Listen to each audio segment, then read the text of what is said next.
Bueno, buenas tardes, espero que estén bien. Hoy vamos a empezar con un tema, yo espero que ya lo hayan trabajado en otras asignaturas, por lo menos pues que lo hayan escuchado, y es el tema del EBITDA. ¿Si lo han trabajado antes o no? Ya sea laboralmente, académicamente o primera vez. Trabajado no, profe, pero sí creo que se había escuchado más o menos como el término. Listo. Vamos a ver qué es el EBITDA, por qué es tan importante. Incluso, por ejemplo, los que estuvieron trabajando con Colombina. Colombina es una de las empresas que dentro de su resumen de informe de gestión destacan el EBITDA.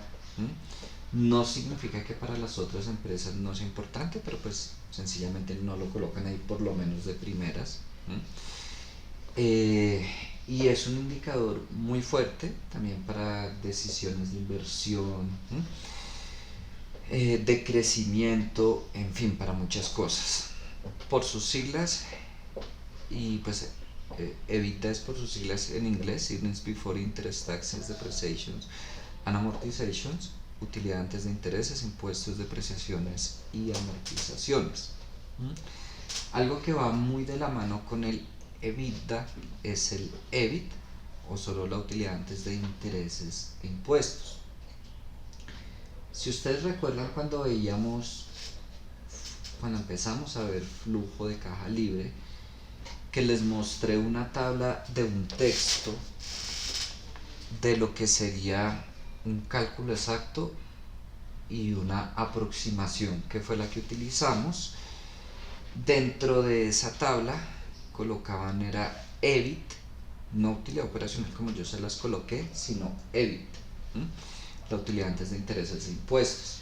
Pero si ustedes revisan, esa utilidad operacional es la misma EBIT. ¿Qué falta después de la utilidad operacional? Los intereses, pues todo lo que son gastos financieros, otros ingresos. Llegamos a la utilidad antes de impuestos y luego los impuestos. ¿Qué tiene de distinto el EBITDA? Ok, que además no solo estamos excluyendo esos impuestos y esos intereses, sino estamos excluyendo depreciaciones y amortizaciones.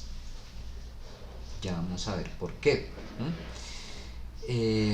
Según el texto de García, pues evita es la utilidad que finalmente se convierte en efectivo y queda disponible para atender los 5 compromisos que tiene la caja de toda empresa. Nosotros a esa utilidad operacional le estamos sumando lo que son depreciaciones y amortizaciones para llegar al EBITDA. Es decir, que se va a asemejar muchísimo al flujo de caja operacional que calculamos dentro de la estructura del flujo de caja libre. ¿Qué diferencia va a tener? Que para llegar al flujo de caja libre nosotros restábamos los impuestos de esa utilidad operativa. Aquí no estamos restando los impuestos, pero se va a asemejar mucho. ¿Cuáles son esos compromisos de los que se habla ahí? Ok, ahí va todo lo que es pago de impuestos, atención, servicio a la deuda, inversiones en capital de trabajo, reposición de activos y dividendos. Si desglosamos un poco el flujo de caja libre, suponiendo que hubiéramos partido del EBITDA, ok, le restamos los impuestos, le restamos las inversiones requeridas en capital de trabajo, le restamos la reposición de activos o inversiones, nuevas compras pues de activos fijos, y hemos llegado al flujo de caja libre. Y pues luego le restamos todo lo que es deuda, dividendos, que les dije también en ese momento no lo vamos a a trabajar, creo que les dije, si no pues les digo, en ese momento la estructura del flujo de caja libre no lo íbamos a trabajar, pero efectivamente llegamos al flujo de caja del accionista para determinar cuántos dividendos se van a pagar. Recuerden que cuando veíamos el flujo de caja libre les decía no hay una única estructura, nosotros vimos un cálculo aproximado, hay otras estructuras para un cálculo exacto, muchas de esas parten del EBITDA, justamente como se podrán dar cuenta, del EBITDA para abajo pues va todo lo que es pues todas las deducciones y sumas para llegar al flujo de caja libre, al flujo de caja del accionista. Por eso mismo, para todo eso que se utiliza el EBITDA, es que es importante conocerlo. Bueno, no es lo único, pero entre otras cosas sirve para darme cuenta si está en una buena posición, en una mala posición la empresa. Claro, yo no puedo entrar a generalizar, el EBITDA tiene que ser de tanto. Creo que es claro que mientras mayor sea el EBITDA mejor, pero también depende una vez más del modelo de negocio, de la industria, de la situación particular de cada empresa. No todas van a tener el mismo nivel de endeudamiento ni que incrementar su capital de trabajo en la misma cantidad, pero sí o sí el EBITDA tiene que dar para todo eso según la situación de cada empresa. Regálenme un segundo, ya regreso.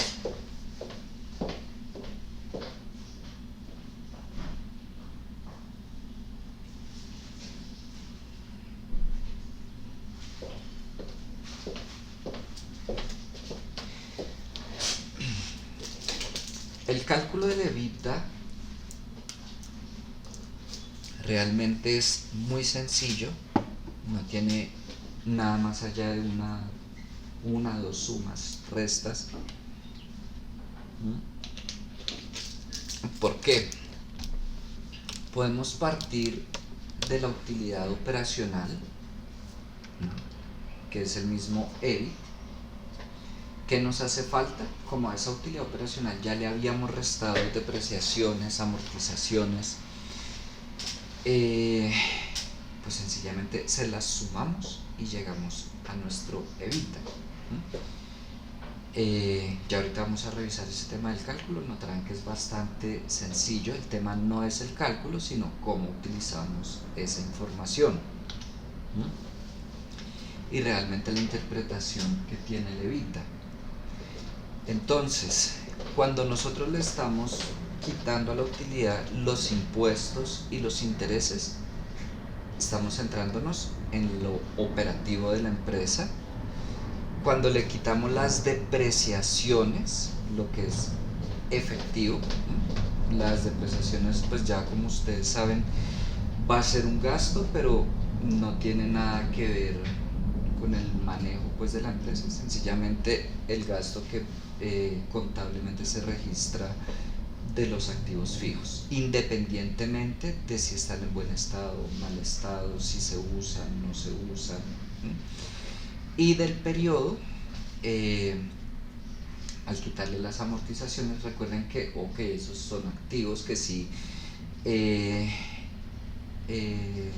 pues se van gastando, pero se adquirieron previamente, o sea, hace un mes, un año, según el activo que sea. Entonces eso es lo que pretendemos medir con el EBITDA, una utilidad operativa, efectiva y del periodo que estamos evaluando. Ya vamos a continuar con el tema del EBITDA. Voy a explicarles algo que es la productividad del capital de trabajo, porque ahorita vamos a juntar las dos, lo que es el EBITDA y la productividad del capital de trabajo. De productividad de capital del trabajo tenemos que cuánto se debe mantener invertido en capital de trabajo por cada unidad monetaria de ventas. Lo ideal es mantener el indicador más pequeño, ya lo vamos a revisar con un par de ejercicios, pero pueden haber empresas con el mismo volumen de ventas, con el mismo margen bruto incluso, pero puede haber empresas que de pronto con ese mismo nivel de ventas requieran una mayor inversión en capital de trabajo neto operativo, que no es la idea es que sea lo más pequeño posible.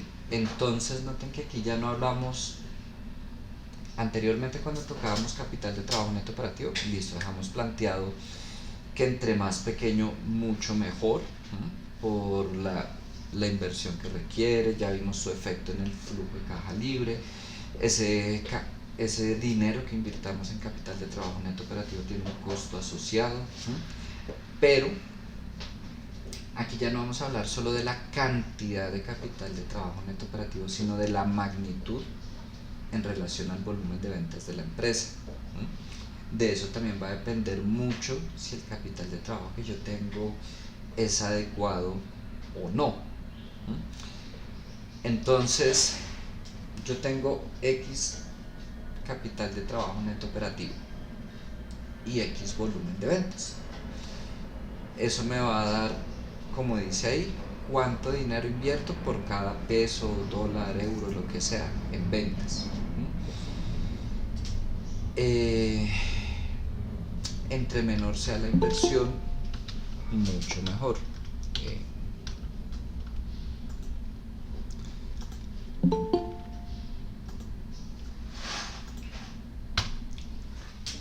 Y vamos a empezar. Este es un ejemplo muy sencillo.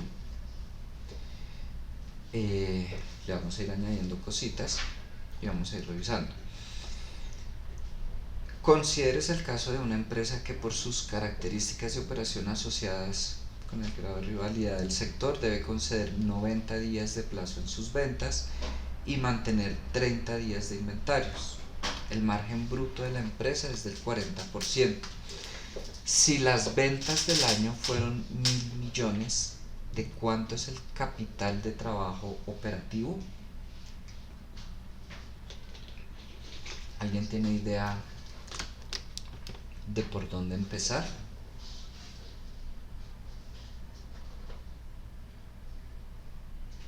No, nada, lo que se le ocurra.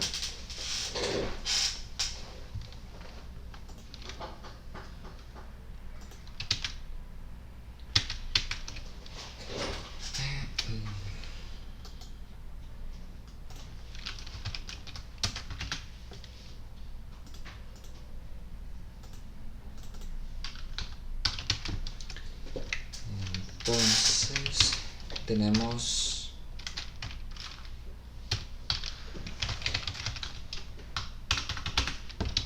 ventas 1.000 millones, ¿cierto?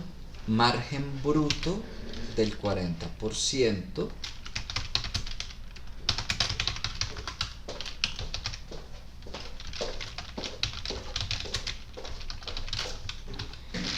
Eso quiere decir que mi utilidad es igual a esas ventas por el 40%. Mi costo de ventas es esa diferencia.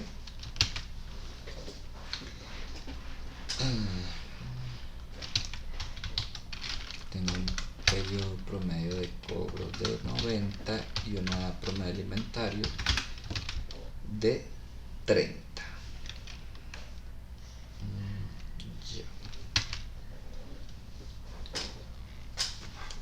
¿Alguien sabe o ni idea?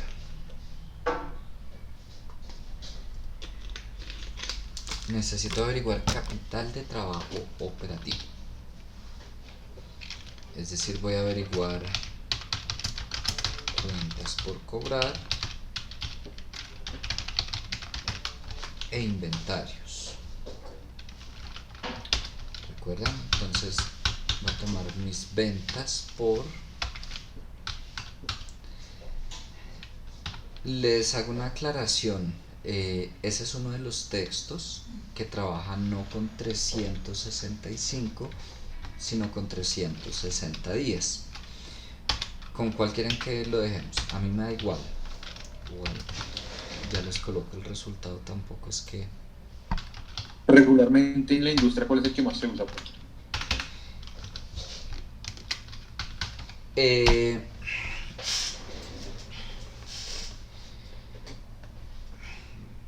Yo digo que es indiferente, depende de la empresa en que esté trabajando uno.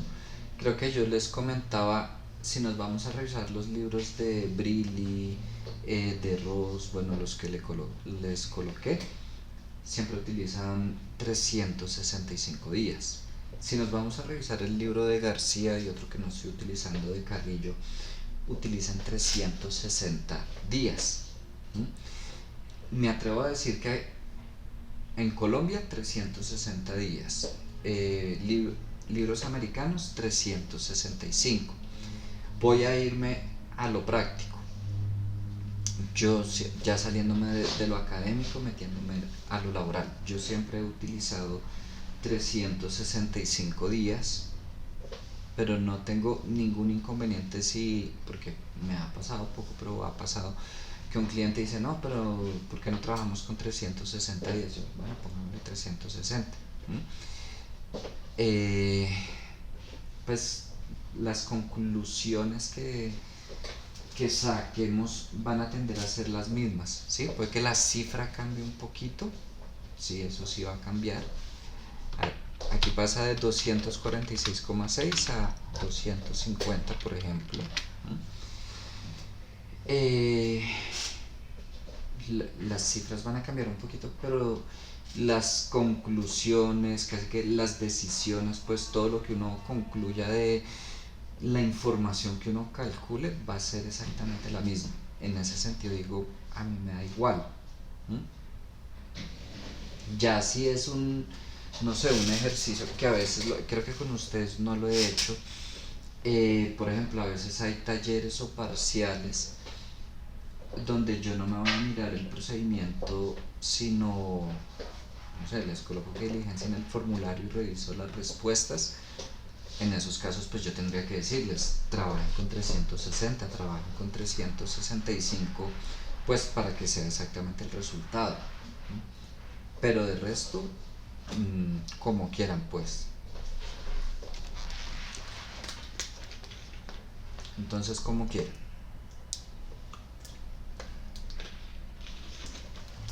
$365, que es el que siempre hemos manejado como nosotros. Listo, dejémoslo pues 365. Y los inventarios pues va a ser igual el costo de ventas por la edad promedio de inventario sobre 365. Y entonces tengo un KTO de 295,9.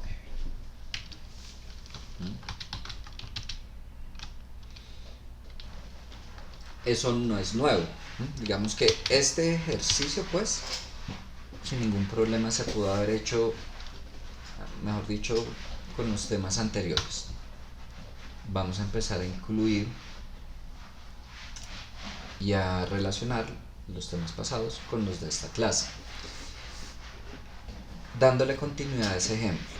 Para el segundo año, las ventas crecen el 20%.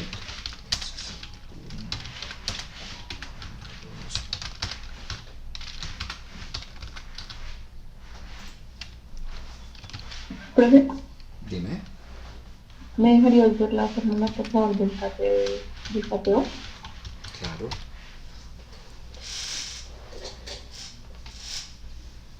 Gracias, profe. Con gusto.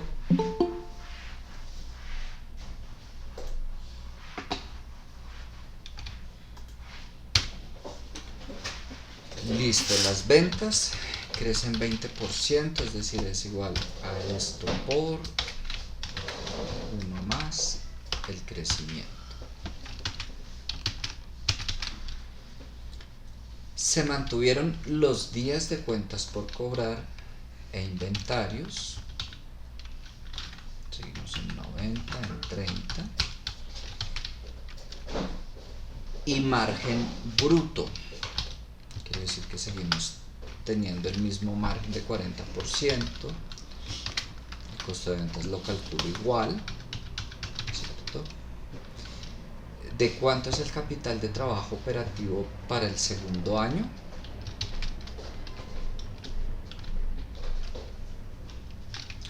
Lo puedo calcular de la misma manera.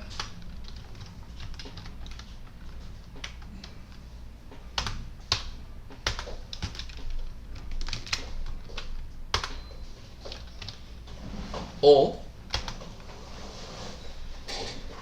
si yo tengo un incremento en las ventas y todos mis indicadores se mantienen, periodo promedio de cobro, edad promedio de inventario, margen bruto, todo eso,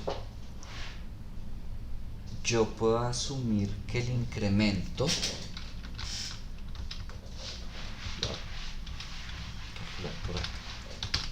que el nuevo KTO va a ser igual a 1 más ese incremento de las ventas.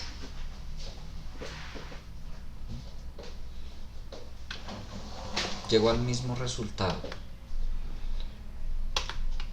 Aquí ya empiezo a mostrarles, ok, qué pasa con el incremento de las ventas y qué pasaría si no se mantiene, porque a veces pasa eso, ¿no? Voy a incrementar mis ventas y para incrementar mis ventas entonces doy un mayor periodo para el cobro. Puede ser bueno, como puede que no, ya vamos a ver eso. No siempre es bueno que se incrementen las ventas. Claro, en cualquier empresa, en cualquier sector, siempre apuntamos a que las ventas de este año tienen que ser superiores a las del año pasado, está bien, pero no puedo incrementar las ventas así porque sí. Tengo que revisar si realmente me está generando más de lo que me cuesta ese incremento de las ventas, ¿no? Ya lo vamos a seguir viendo. Pues un ejemplo sencillo, ¿qué pasa si este periodo promedio de cobro no fuera de 90 sino se incrementó a 100? Noten que ahí el capital de trabajo operativo creció a un mayor ritmo que las ventas. O si la promedio de inventario fuera la que aumentara, igual. Vamos a seguir con el ejercicio y ya que lo tenemos formulado hacemos unos cambios. Suponga que al final del primer año la cuenta de proveedores,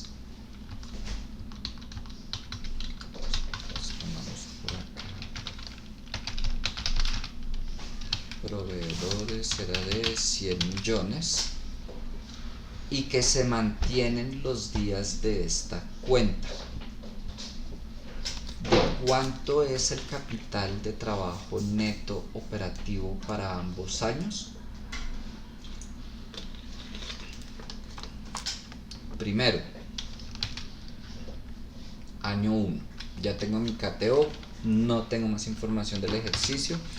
Mi PCO pues va a ser igual a esa cuenta de proveedores. No, pues no puedo hacer nada más. Mi KTNO es igual a mi KTO menos mi PCO. Noten que aquí para el KTO, si las ventas crecieron 20% y estos días se mantuvieron, estas cuentas crecieron también 20%. Yo voy a calcular el crecimiento de cada cuenta.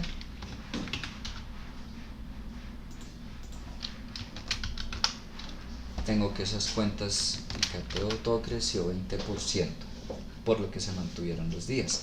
Asimismo, mi cuenta de proveedores va a crecer también en ese 20%.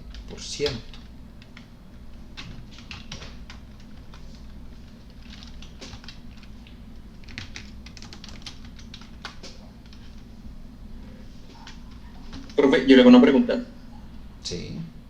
ese cálculo que usted ahorita hizo del cateo de que aumenta el 20%, simplemente si yo lo multiplico por un factor del mismo crecimiento de la venta, ¿se da también, se da solamente cuando el margen bruto es constante o si en caso del complementario llegara a aumentar? ¿O tiene Eh, algo que ver o no? o sea, es el margen bruto, el periodo promedio de cobro, la edad promedio de inventario, el periodo promedio de pago, no es solo el margen bruto, ¿no? Eh, o sea, en ese momento es claro que, ok, todo seguía constante, pues todo crece el 20%, pero, venga, voy voy a incluir acá, voy a colocar el margen. Vamos a ver qué pasa si mi margen cambiara. O sea, mi utilidad bruta dijimos que era igual a ventas por el margen. ¿Qué pasa si, por ejemplo, mis ventas crecen, pero mi margen disminuye? Que eso también puede pasar. Yo con tal de vender más, puedo llegar a bajar el precio, entonces disminuye mi margen, ofrecer descuentos, en fin, esa situación también pasa.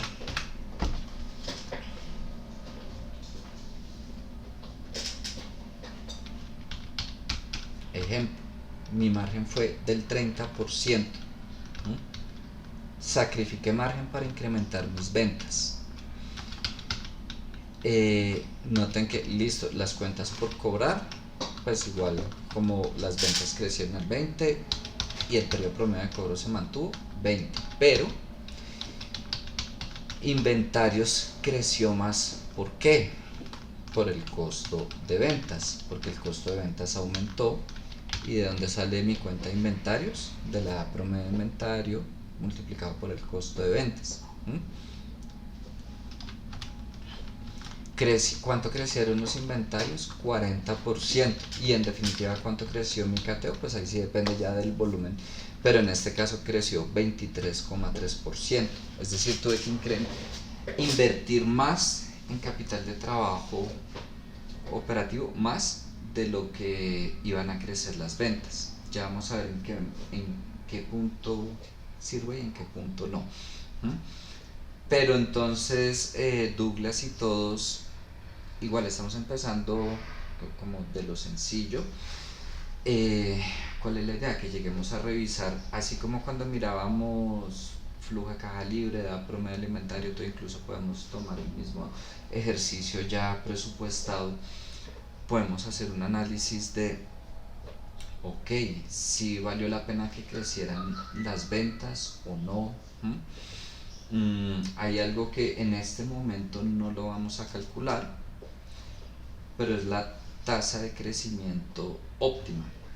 Es decir, según la situación de cada empresa, digamos, llega a un límite en que uno dice, hasta este punto es óptimo para la empresa crecer las ventas, de ahí para allá va a ser más la caja que le demande que la que le genere. Y ojo, no estoy hablando de la utilidad. ¿Qué es lo que más me interesa? La caja. ¿Por qué? Les decía, así de sencillo. A través de la caja es que uno determina el valor de la compañía. Y bueno, muchas decisiones. Si yo, mejor dicho, dupliqué mis ventas, pasé de 1.000 a 2.000 millones, pero en realidad fue más la caja que me demandó que la que me generó, pues no valió la pena. Por lo pronto estamos con unas cifras pequeñas y luego pasamos a todo el estado financiero, ¿vale? Pero implica muchas variables en definitiva. Listo, profesor. Ya, ¿de qué va a depender? Pues así por encima, de las variables que están implícitas. Por ejemplo, en cuentas por cobrar, yo que tengo en cuenta las ventas y el periodo promedio de cobro. Si mis ventas crecen un porcentaje y mi periodo promedio de cobro permanece, mis cuentas por cobrar van a crecer en ese mismo porcentaje. Inventarios, ¿de qué depende? Costo de ventas y edad promedio de inventario. Si edad promedio del inventario se mantiene, mis inventarios van a crecer en el mismo porcentaje que mi costo de ventas. Es decir, si yo me voy a calcular cuánto creció el costo de ventas, creció 40%, y eso fue lo que crecieron los inventarios. Y pues bueno, ya el cateo es el resultado de la resta. En el pasivo igual, pudimos haber visto por lo pronto se mantenían los días. Ok, entonces voy a incrementar en el mismo porcentaje los proveedores.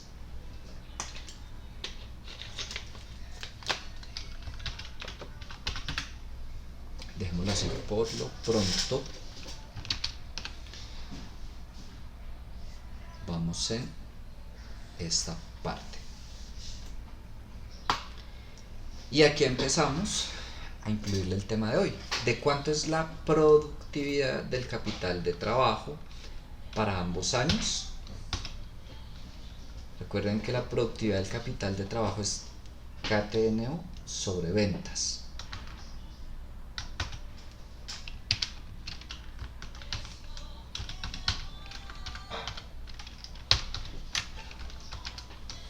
Entonces mi KTNO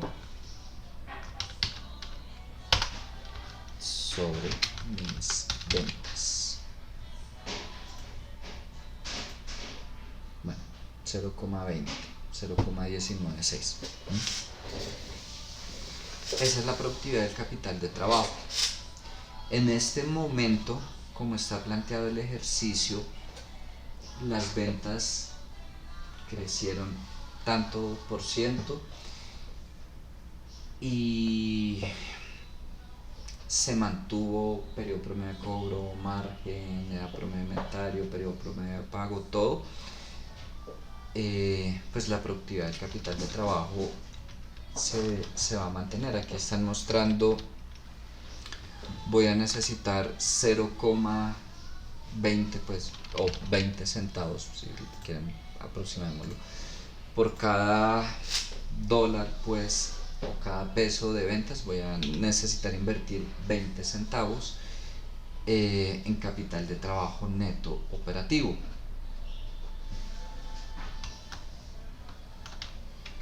¿Qué pasaría con esa productividad si le vuelvo el margen el 30%?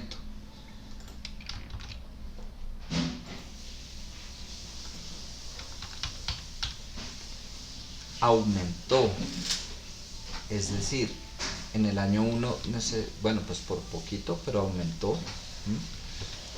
Aquí necesitaba 0,196 por cada peso vendido, aquí necesito 0,24.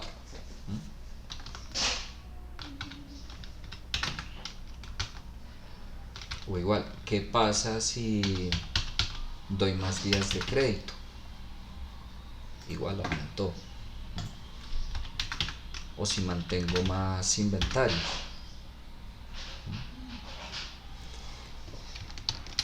Va a aumentar.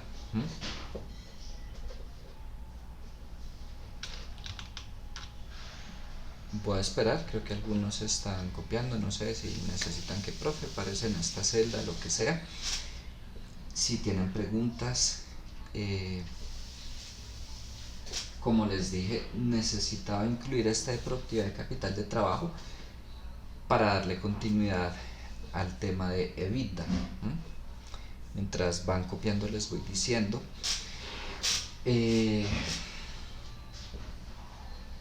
Ya saben calcular el EBITDA, pues ya revisamos con los estados financieros, pero como les digo, no hay ningún problema con el cálculo del EBITDA. Ahora vamos a ver cómo lo utilizamos. Y una de las formas de utilizarlo es combinarlo con la productividad del capital de trabajo.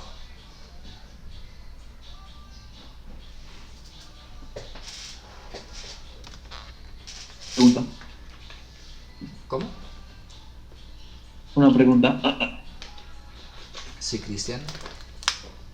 O sea, es más de análisis. O sea, ¿qué esto significa que como estos están dólares, por cada dólar ganado se invirtieron 19 centavos. Ojo, no por cada dólar ganado, por cada dólar Ujú. vendido. Ok, ok, ok. ¿Listo? Pero sí, por cada dólar vendido se invirtieron 20 centavos en capital de trabajo neto operativo. ¿Mm? Profe, ¿y ese valor tiene que ser mayor o menor? La idea es que sea lo más bajo posible. ¿Mm?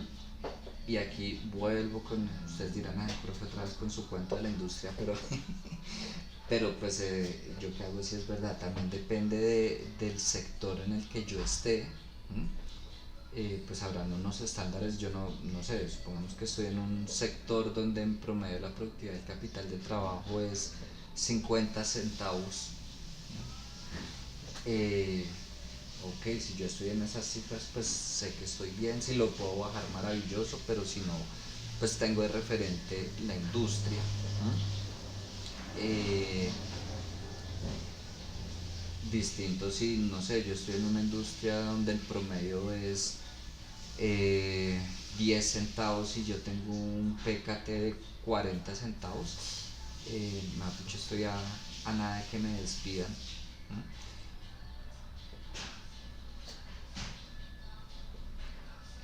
Profe, otra pregunta.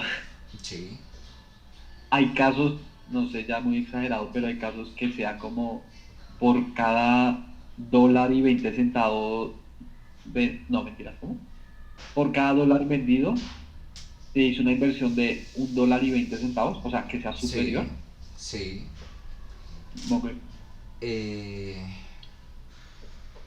pues no es la idea, pero sí, sí puede pasar, sí pasa. ¿M? Y repito, la idea es lo más bajo posible.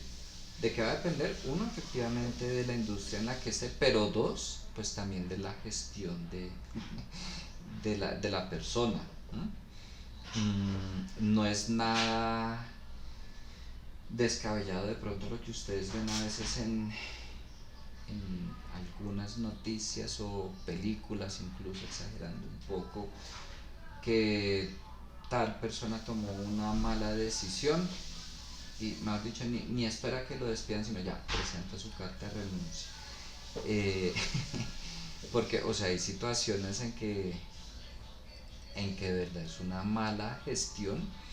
Mm, Pasa mucho con las empresas familiares, ojo, sin decir que sean malas, pero yo creo que ustedes habrán leído o visto casos de imperios empresariales familiares, que fallecen los padres o le ceden ya el control a los hijos y la empresa para abajo. Yo no sé si aquí en Colombia, en todo el mundo pasa, no digo que todas las empresas familiares, ¿no? Pero pasa muchísimo cuando el tema pasó a manos de una persona que de pronto no tenía el conocimiento, la experiencia, lo que sea. ¿Mm? Eh, Eso sin hablar pues cuando son casos de que malversación de fondos, todo eso. Pero podía ser una empresa próspera, exitosa, pasó a manos de una persona que hizo una mala gestión y aun cuando estuviera muy bien la empresa. Pasa por montones. Yo no sé si de pronto hayan leído noticias, visto casos aquí en Colombia, a nivel internacional, es muy frecuente. Mm, pero sí, sí podría pasar y ya vamos a ver una vez más, no sé, por ejemplo el ejercicio que les puse en el taller 3, eh, ahí cómo sería la productividad del capital de trabajo, todo eso. Y vamos a revisar una vez más, si quieren ir abriendo los archivos, Nutresa, Colombina, Bimbo. Vimos por ejemplo la vez pasada en cuanto al ROE comparado Colombina y Nutresa, creo que fue las dos que vimos, creo que sí, que uno era, mejor dicho, bajito, bajito y el otro sí altísimo. Igual puede pasar con la productividad del capital de trabajo. Y ojo que estamos hablando de empresas en una misma industria. Es decir, estamos hablando de empresas que su comportamiento financiero debería ser similar. Entonces ahí ya estamos hablando de un tema de gestión. Ok, si la renta, creo que era la de Colomina, que era mucho mayor, ¿cierto? Corríjanme si estoy equivocado. Contra la de Nutresa, uno, pues por lo pronto, ¿no? Habría que ver más indicadores, pero por lo pronto con eso uno entra a cuestionar un poco la gestión que están haciendo en Nutresa. Ya distinto si estuviéramos comparando, no sé, Nutresa y Cemex y Compensar, creo que es una cosa así, ¿no? Bueno, listo, es más, abramos de una vez el taller 3. ¿Hasta ahí tienen alguna pregunta?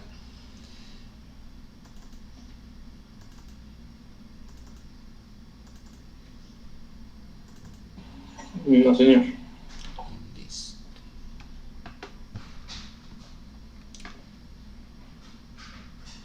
Por ejemplo, bueno, tenemos esto.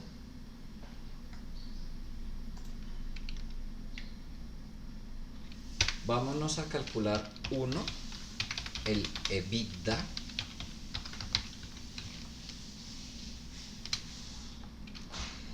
Para cada año. Para un poco, les dije, pero pues para que verdad vean que es bastante sencillo el cálculo. Entonces voy a partir de mi utilidad operacional, que ahí yo ya estoy excluyendo impuestos e intereses. ¿Y qué voy a hacer? Para este caso le voy a sumar la depreciación.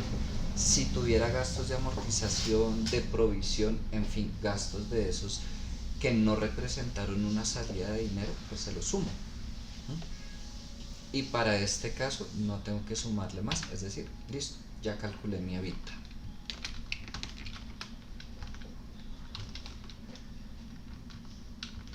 Profe, que pena, ¿me dejarías ver nuevamente la fórmula? Claro que sí. Cogí utilidad operacional más depreciación.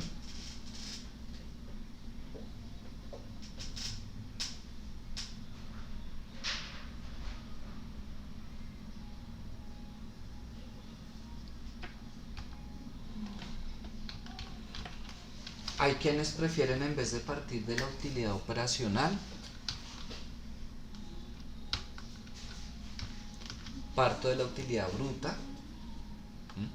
Y entonces, ¿qué voy a hacer? Le voy a restar todos los gastos que no corresponden a depreciación o amortización, es decir, le voy a restar gasto de administración y ventas, y en este caso gasto de distribución. Como sea, estoy llegando al mismo número. ¿Cuál usamos? Con el que se sientan más cómodos. Yo personalmente prefiero partir de la utilidad operacional, es decir, yo prefiero irme con esto, pero sé que hay quienes prefieren partir de la utilidad bruta y empezar a revisar qué le restan y qué no le restan.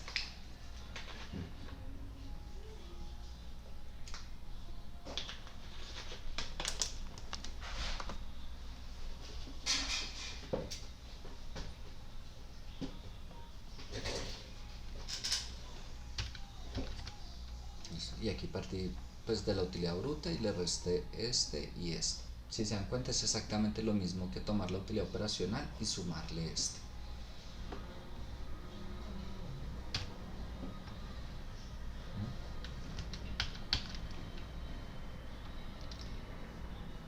Ahora revisemos la productividad del capital de trabajo. Dijimos que era el KTNO, que ya lo hallamos, ¿cierto? Sobre las ventas.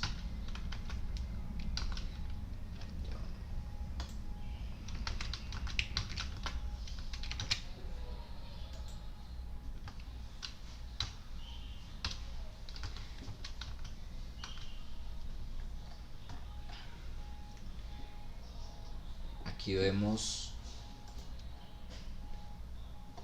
independientemente de la variación, pues, de la cantidad invertida en capital de trabajo neto operativo, que esa PKT, aunque poco, pero ese poco en millones de dólares puede representar mucho dinero, va disminuyendo año tras año. Aquí 29 centavos, 28, 27 centavos por peso vendido, ¿no? Podríamos decir que año tras año se ha vuelto más eficiente en el manejo del capital de trabajo neto operativo, ¿no?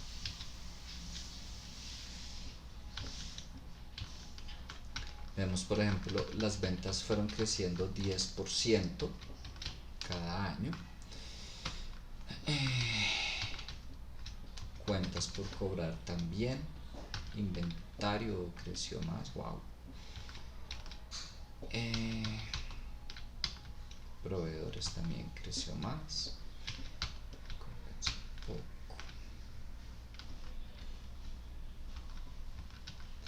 Pero vemos también que el margen,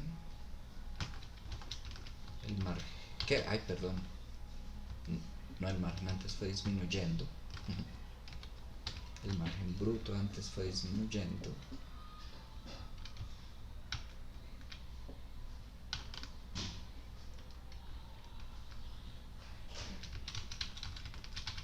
este se mantuvo bajo, promedio pago se mantuvo, el ciclo de conversión de efectivo en general se mantuvo.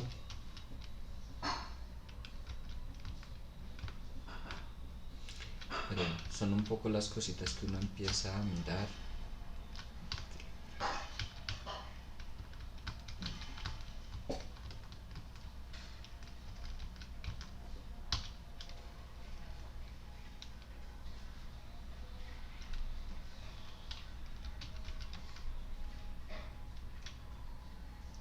Por ejemplo, ventas crecieron 10%, costo de ventas 11%, utilidad bruta fue creciendo 9%, pero si nos vamos a revisar la utilidad operacional, fue creciendo 30, 25 y su participación y el margen operacional fue creciendo de a poquito, 10, 12, casi 14%, porque estos gastos crecieron en menor proporción, la depreciación pues no creció. En fin, entra uno a revisar varias cositas, pero definitivamente no puedo decir, ok, cada vez invertían menos en capital de trabajo neto operativo por cada dólar, peso vendido, lo que fuera.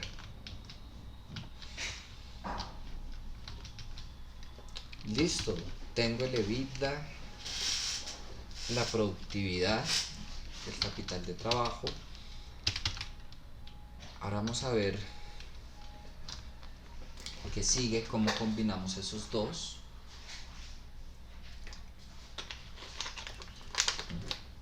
Ahí pueden ver, mantener un número pequeño para el indicador PKT implica que a medida que crece, la empresa demanda menos capital de trabajo, liberando así más caja para los accionistas, lo cual hace que sea percibida como más valiosa, ¿no? Entonces, ok, nosotros también le apuntamos a disminuir esta productividad del capital de trabajo. Noten que aún cuando el capital de trabajo neto operativo aumentó, este fue disminuyendo.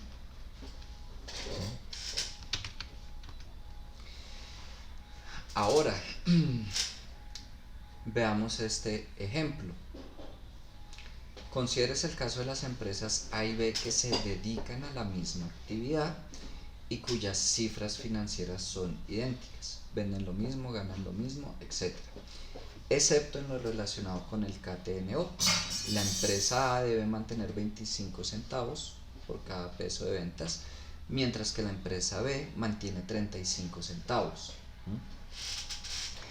En el año 1 ambas empresas venden 2.000 millones y para el año 2 las ventas aumentan a 2.800 millones.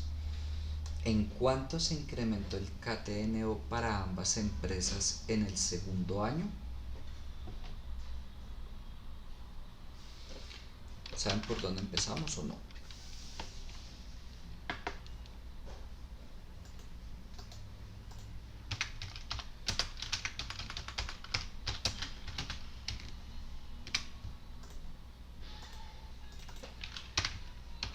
Entonces,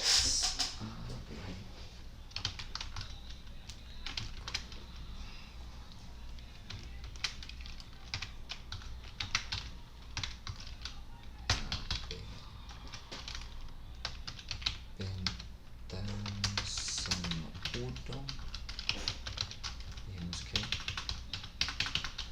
2.000, ventas año 2,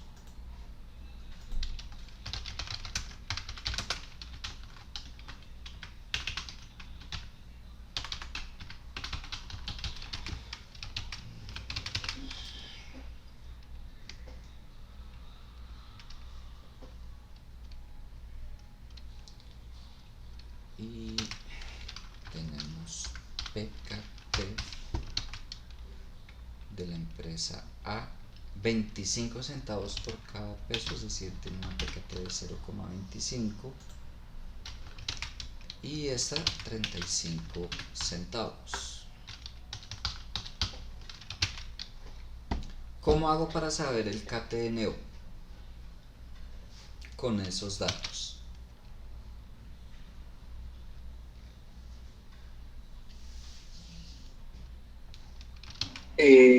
Despejo la fórmula de... Sí, exacto, esa. Esa, sí. P- muy PKT por ventas me da KTNO. correcto. Entonces KTNO 1, KTNO 2, ventas por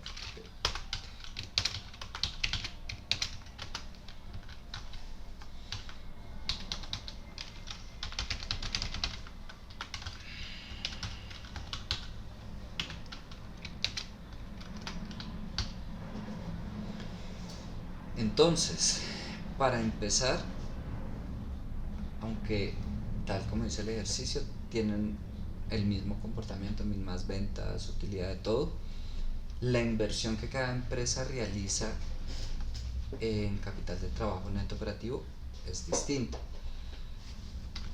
Una, en el año 1 tenía invertido 500 y la otra 700. Y no solo así, sino que para lograr ese incremento de ventas, una pues tuvo que invertir 200 adicionales y la otra 280. ¿Por qué? Por esta PKT. ¿Cómo más? Por ejemplo, aquí me preguntaban en cuánto se incrementó el KTNO para ambas empresas en el segundo año. ¿Cómo más podría yo hallar esa cifra? Supongamos que no tengo esto, pues.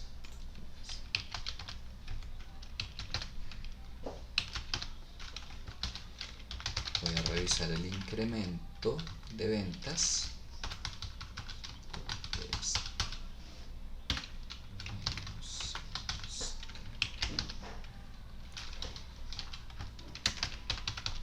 Y ese incremento de las ventas multiplicado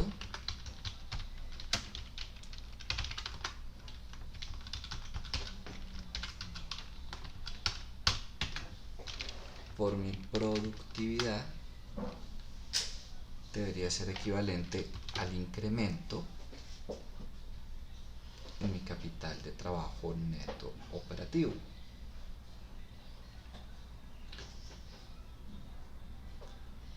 Ojo, recuerden que vamos a tener eso asumiendo que lo demás sigue constante.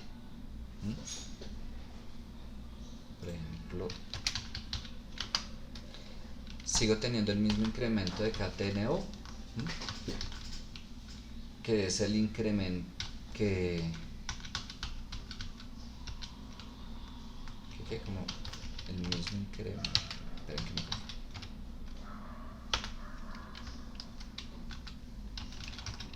no lo he calculado acá, perdón. Incremento KTNO.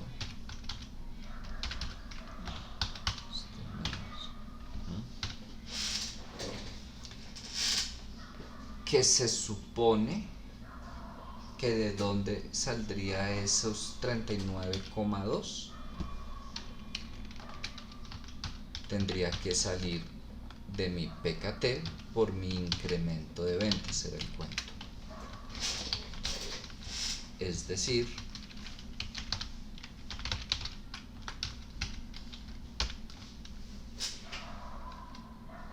¿cuántos incrementaron mis ventas? 200, ¿cierto? Por mi PKT. Eso era. Pero recuerden que si tuve un incremento en las ventas y modifico otra cifra, no sé, mi imagen aquí es del 30, no se va a dar. Por ejemplo, acá, ¿en cuánto se incrementó realmente? En 49. Si yo realizo la operación del incremento de las ventas por mi PKT, no llegó al 49. ¿Por qué? Porque no solo fue el incremento de las ventas, sino que se modificaron otras cifras.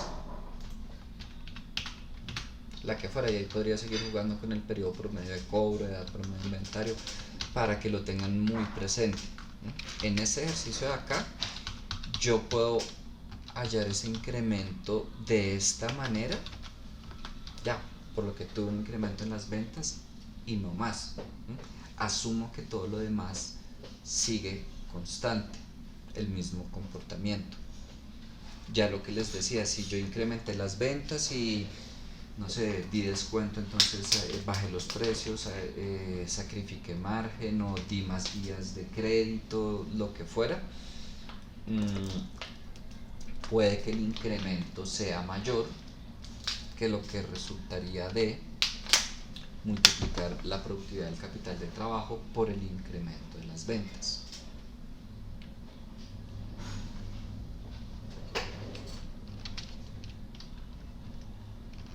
Bueno, antes de...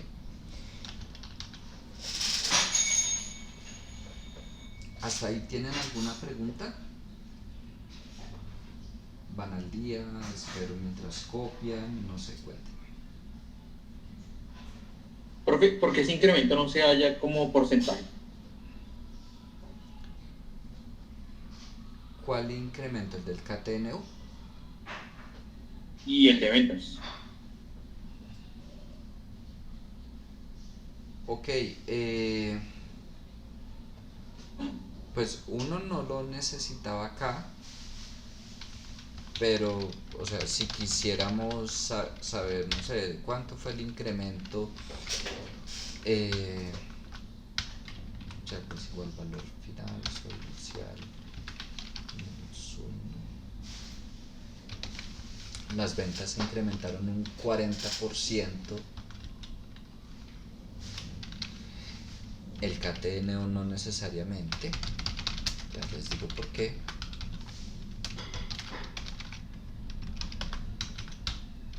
No sé, 5 por 4, 2, 7. Ah, no, sí. Sí que es lo mismo.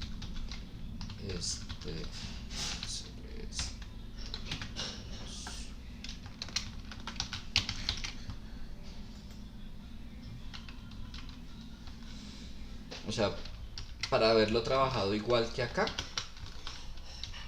que mis ventas se incrementaron un 20%, entonces mi KTNO se incrementó un 20%. Pues también, no sé, nunca lo había trabajado de esa manera, siempre hallando la diferencia entre los dos KTNO o hallando directamente el incremento de multiplicar la PKT por el incremento de las ventas.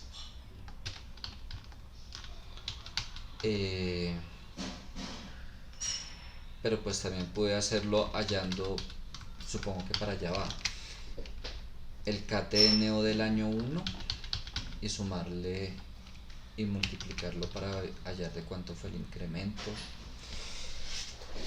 Si iba para allá la pregunta, creo que sí. En lo personal nunca lo había hecho así, pero sí se podría. ¿Sí?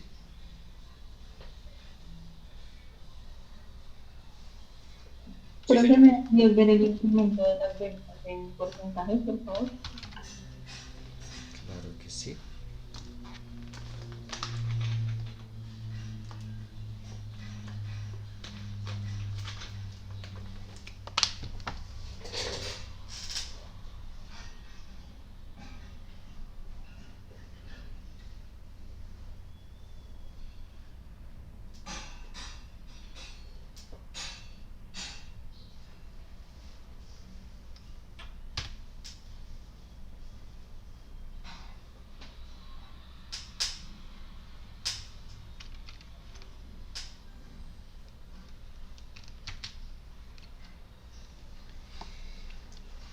Listo, ahora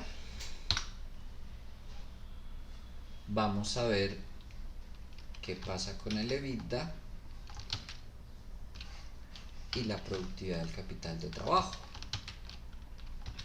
Así como nosotros hallábamos margen bruto, margen operativo, margen neto, con la utilidad bruta, con la utilidad operativa, con la utilidad neta, pues les presento el margen EBITDA, que lo vamos a calcular de la misma manera, solo que en este caso tomamos el EBITDA sobre las ventas.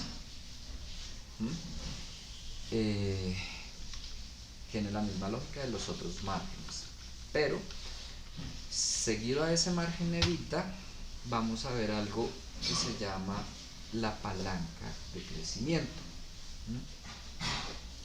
Y aquí es donde les digo, vamos a poder evidenciar si es bueno o no, si favorece o no ese crecimiento de la empresa.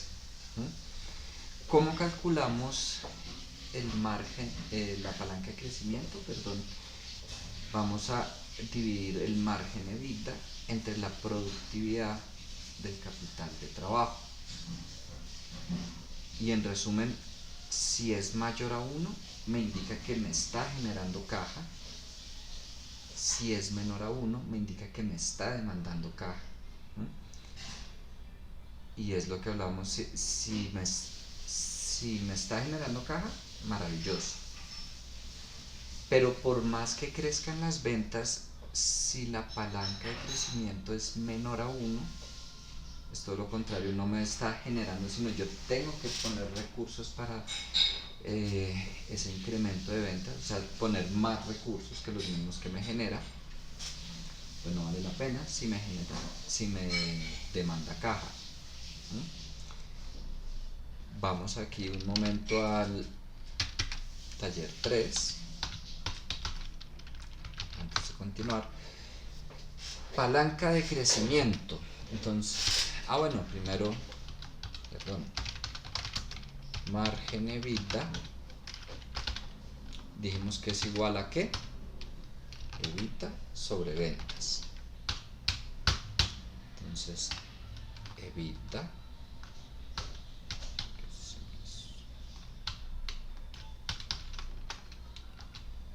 sobre ventas.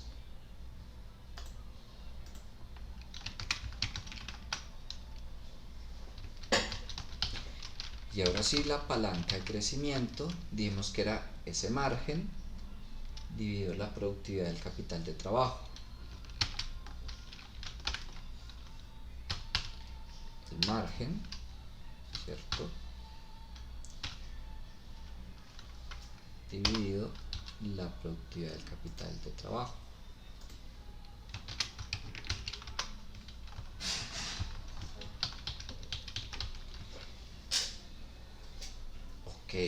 tengo una palanca de crecimiento menor a 1, es decir que ese volumen de ventas me está demandando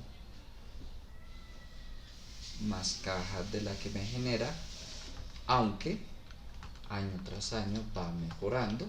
Eso se veía un poco desde acá, desde la productividad del capital de trabajo. Sigue aumentando la inversión en capital de trabajo neto operativo, pero cada año es más eficiente. Sin embargo, con ese EBITDA, con ese margen, la relación del EBITDA entre las ventas, se determina que se demanda más caja de la que genera. Pero ahí no termina la comparación entre el EBITDA y la productividad del capital de trabajo.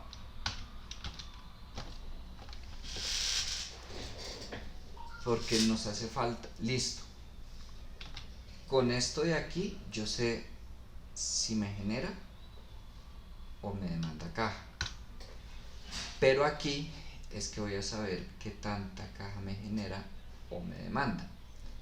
Voy a calcular algo que se llama la brecha, que es el margen EBITDA menos la productividad del capital de trabajo. Entonces, Profe, cuéntame. ¿me dejarías ver la fórmula, por favor, de la palanca de crecimiento? Claro que sí.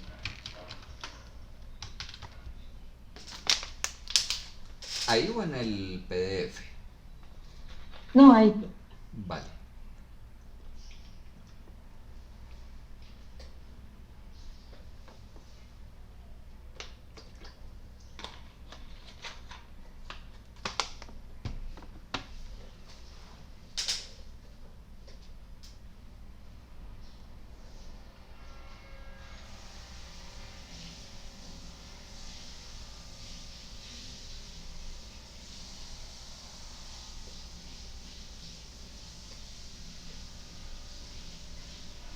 Profe, ¿podrías dejarme ver, por favor, la fórmula del PKT? Es que me da diferencia.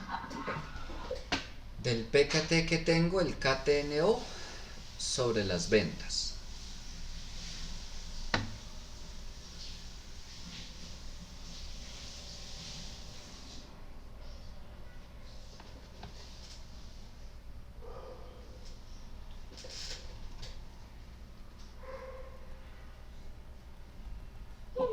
Listo, profe, gracias. Con gusto.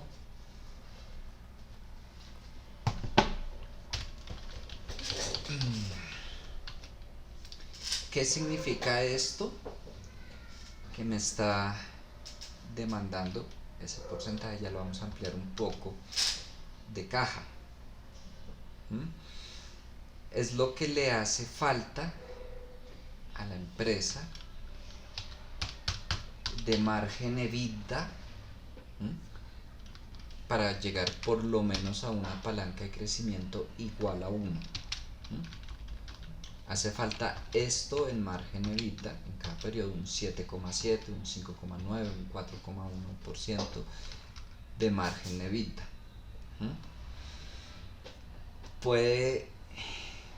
Y eso puede representar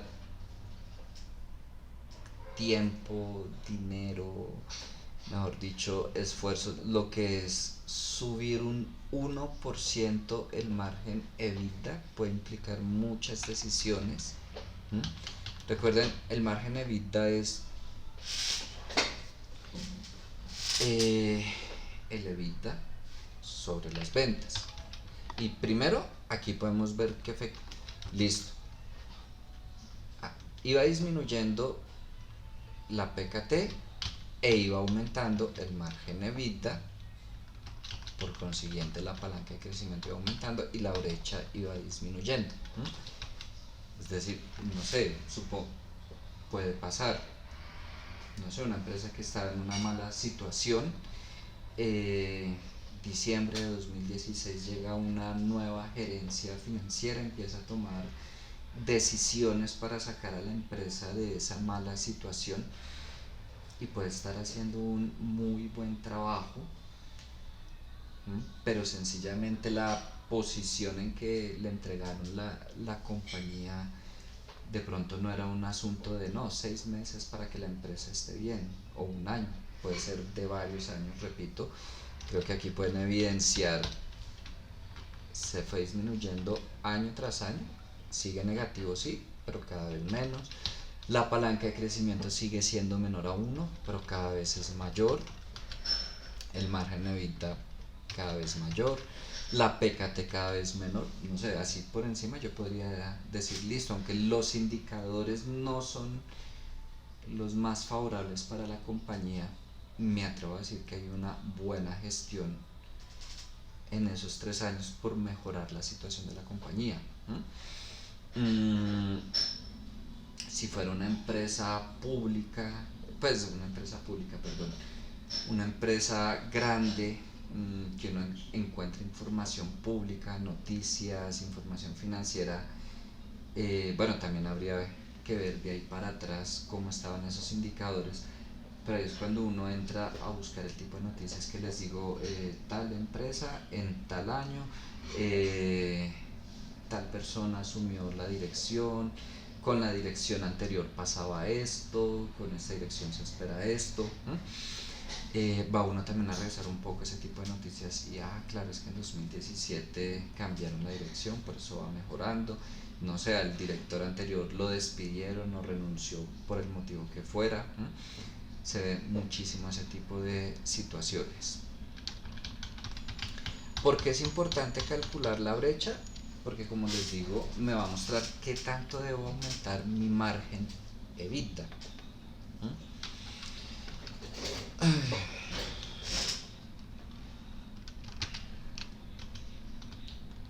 Vamos a ver, por ejemplo, este ejercicio.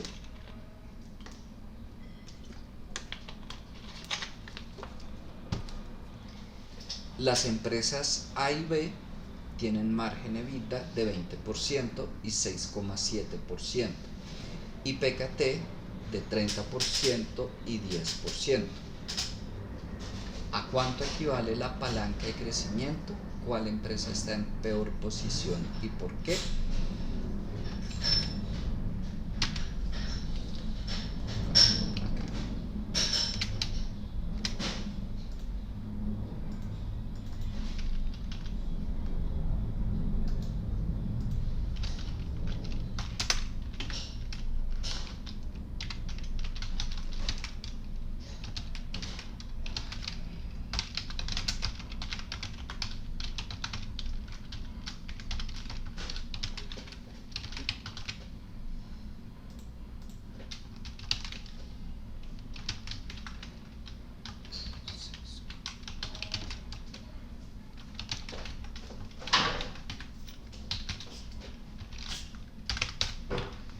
Palanca de crecimiento, ¿cómo la llamamos?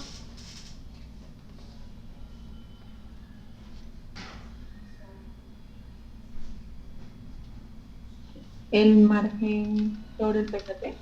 Correcto.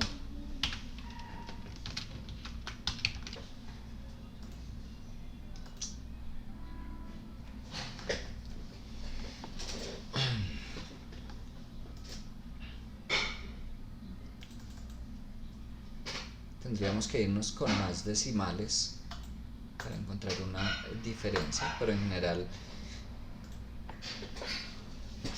se puede decir que tienen la misma palanca de crecimiento. A ambas empresas les está demandando caja. ¿Qué tanto? ¿Cómo hallo la brecha?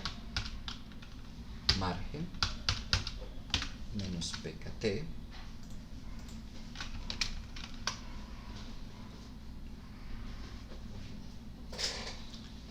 ¿cuál está en peor posición?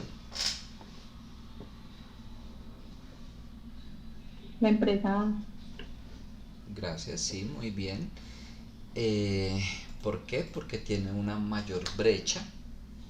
Y ojo, noten que aunque tiene un mayor margen EBITDA, eh,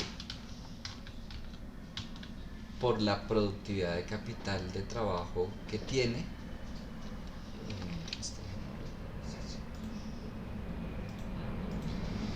Por la productividad de capital de trabajo, su brecha es mayor. Debería, pues, aumentar el margen de EBITDA o disminuir la productividad de capital de trabajo. Profe, ¿podría darse un caso en el que la brecha sea 0 o algo así? No creo, pero... Bueno, 0 no. Tenemos que la brecha... la brecha sí podría ser 0, perdón. Y positivo. La palanca de crecimiento no. Entonces, palanca de crecimiento tenemos margen EBITDA sobre productividad de capital de trabajo. Entonces, palanca de crecimiento siempre va a dar, no sé, entre 0 y cualquier número, ojo. Para que diera negativo la palanca de crecimiento,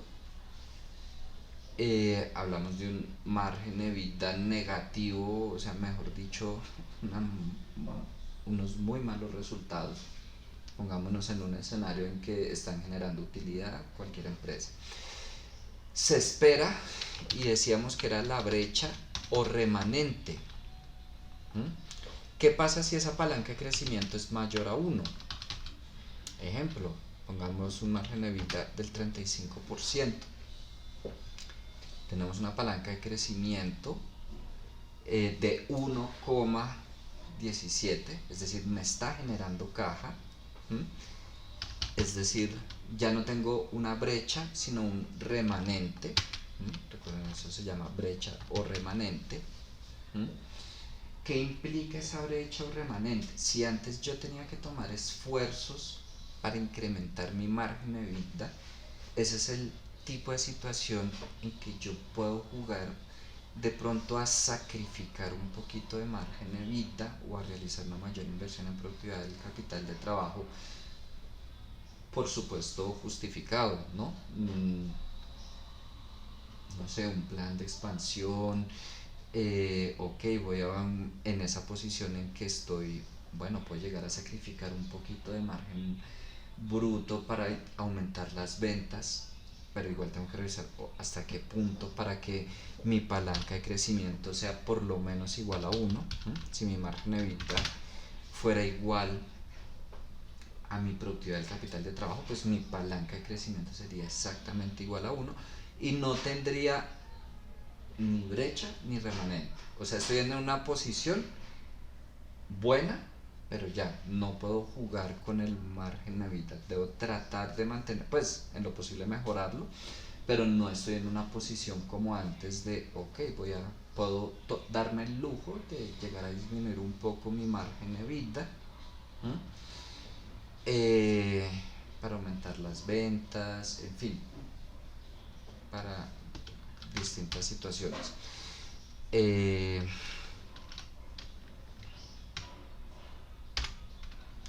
pasa si, no sé, por ejemplo, 45? Por ejemplo, aquí es al contrario, ambas tienen la misma palanca de crecimiento, pero esta tiene una mayor brecha.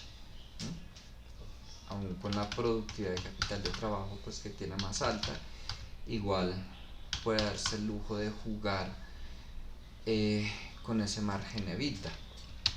Voy a irme aquí al taller. Si yo digo que me puedo dar el lujo de disminuir ese margen EBITDA, y ese margen EBITDA es el resultado de mi EBITDA sobre las ventas, es un poco lo que yo les digo, puedo jugar a aumentar mis ventas sin que necesariamente aumente mi utilidad o aumente en una menor proporción. Repito, es el momento preciso para los descuentos. Si no, mejor dicho, si tengo una palanca de crecimiento menor a 1, no con un remanente sino con una brecha, y además me pongo a bajar los márgenes, repito, no presente pues su carta de renuncia.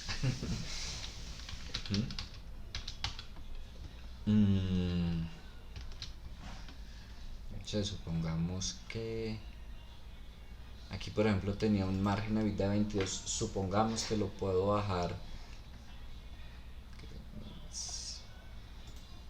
Entonces, no sé, llegué a aumentar mis ventas, yo que sé, a 360.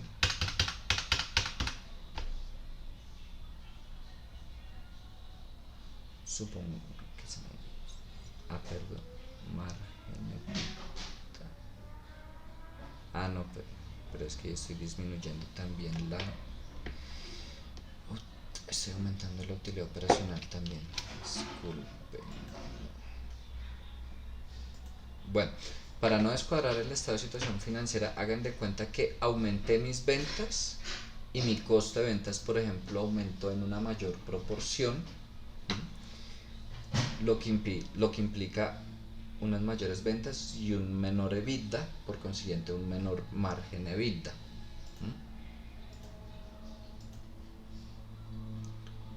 Repito, ¿qué implica que mi costo de ventas haya crecido en mayor proporción que mi volumen de ventas?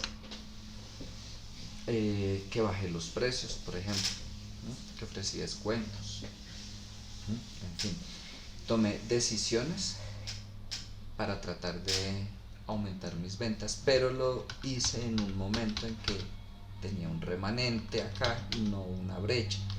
Podía darme el lujo de disminuir ese margen EBITDA. También es el tipo de decisiones que se toman con el EBITDA. Y si no, aquí como era que estaba, 20 y... no, 10 no, 6,7. Si estoy en una posición de estas, definitivamente no me puedo dar el lujo de disminuir los precios, o sea, disminuir mi margen bruto, porque por el contrario se va a seguir disminuyendo mi margen EBITDA. Debo tratar de aumentar mi margen EBITDA. Si es una posibilidad aumentar los precios, bien. Si puedo renegociar con los proveedores, cambiar de proveedor, pero no solo vía las ventas. Tengo también todo esto de gastos de administración y ventas, depreciación. Ahí va un poco combinado lo que les hablaba la clase pasada. Mantengo los activos que tengo en ese momento, o hay activos que vale la pena sacarlos, porque ¿qué pasa si yo saco activos? La depreciación va a ser menor. Ahí es cuando, bueno, ojo que no los estoy incitando a eso, pero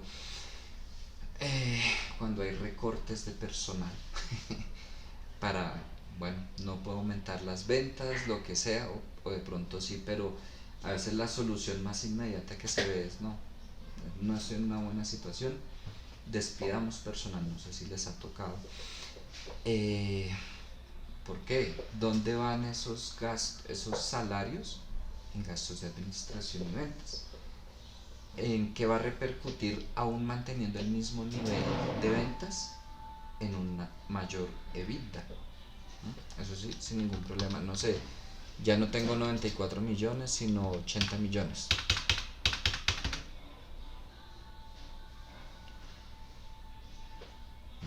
Ya automáticamente se sube mi EBITDA, se sube mi margen EBITDA.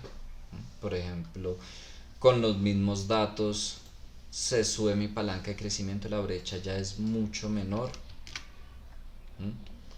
¿Cómo? Con un recorte personal. Repito, no los estoy incitando a eso, pero mostrándoles un poco por qué a veces las empresas lo hacen, y no estoy justificando ni a favor o en contra, pero mostrándoles pues cómo es.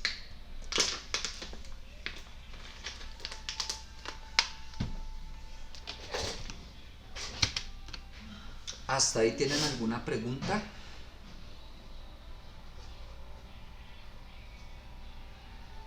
¿No? Bueno.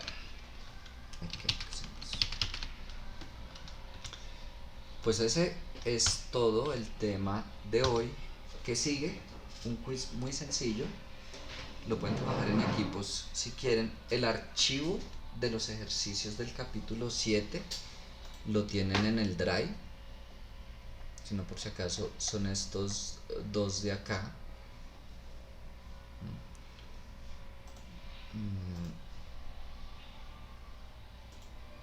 Si me voy al Drive,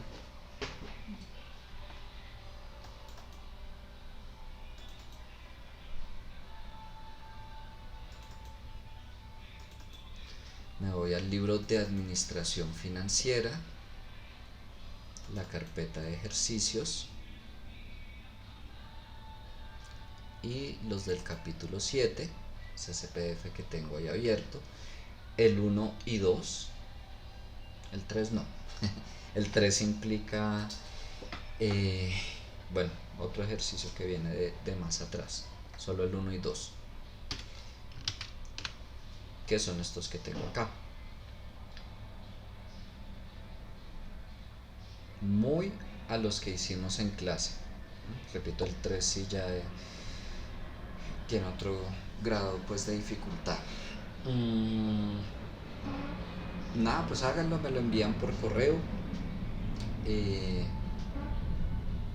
Repito, lo pueden trabajar en equipos, ojalá lo trabajen en equipos. Y ya. ¿Hasta cuándo el plazo de mandártelo? ¿Cómo, Juana? ¿Hasta cuándo el plazo de enviártelo? Pues yo pensaba ya, pero ¿por qué preguntas? Ah, ya, no, pensé que lo ibas a dejar, digamos, para este fin de semana. Pues yo creo que alcanzan a terminarlo ya. Empiecen y ya vemos pues, pero yo creo que sin ningún problema. Repito, es muy a estos de acá. O sea, me refiero, son ejercicios cortos, no estamos hablando pues de todo el estado financiero. Entonces pues por lo pronto empiecen y ya vemos en, no sé, en 15 minutos a ver cómo van, ¿vale?